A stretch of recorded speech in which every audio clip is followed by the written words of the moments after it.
Activity with বন্তিৰ আন এটা ব্লগলৈ জনাইছোঁ স্বাগতম। আজি অলপ এক্সট্ৰা এটা ভিডিঅ' লৈ আহিছোঁ, কাপোৰৰ কালেকশ্যন লৈ আহিছোঁ, গহনাৰো আনিম। আজি প্ৰথম এইটো ব্লগ হ'ল চাদৰ মেখেলা কালেকশ্যনৰ।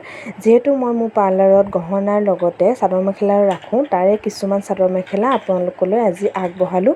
যদি আপোনালোকৰ পচন্দ হয় আপোনালোকে স্ক্ৰীনশ্বট মাৰি মোক জনাব, নহ'লে কমেণ্টটো কৰিব পাৰে তলত। আৰু আপোনালোকে যিকোনো দামৰ ভিতৰতো যদি কাপোৰ চাম বুলি কয়, ধৰি লওক মোক 800 ভিতৰত লাগে বা মোক 1400 ভিতৰত লাগে বা 2400 3000 যিমানৰ ভিতৰত লাগে বুলি কয়, তেনেকৈ আমি দেখাই দিবলৈ চেষ্টা কৰিম। আৰু হোৱাটছআপ নম্বৰটো আপোনালোকক দি দিব। আপোনালোকে যদি কাপোৰ চাব বিচাৰিছে তেতিয়া মই আপোনালোকৰ যিটো দাম হয় তাৰ ভিতৰতে দেখাবলৈ চেষ্টা কৰোঁ। আমিতো ইয়াত ডিজাইনটো চাই বিভিন্ন দামৰ ভিতৰত দেখাই দিয়া যায়। চবৰে পচন্দ বেলেগ বেলেগো হ'ব পাৰে বা দামবোৰো বেলেগ বেলেগ হয়। সেইকাৰণে দামটো যদি আমি গম পাওঁ সেইটো ৱাইজত আমি দেখাবলৈ চেষ্টা কৰিম। সকলো ধৰণৰ কাপোৰ মোৰ ইয়াত পাব আপোনালোকে, আৰু গহনাও পাব। আজি এইটো প্ৰথমটো মোৰ কাপোৰৰ ব্লগ হয়। আপোনালোকে যদি পচন্দ কৰে আপোনালোকে মোক জনাব আৰু কেনেকুৱা লাগিল ক'বলৈ নাপাহৰিব।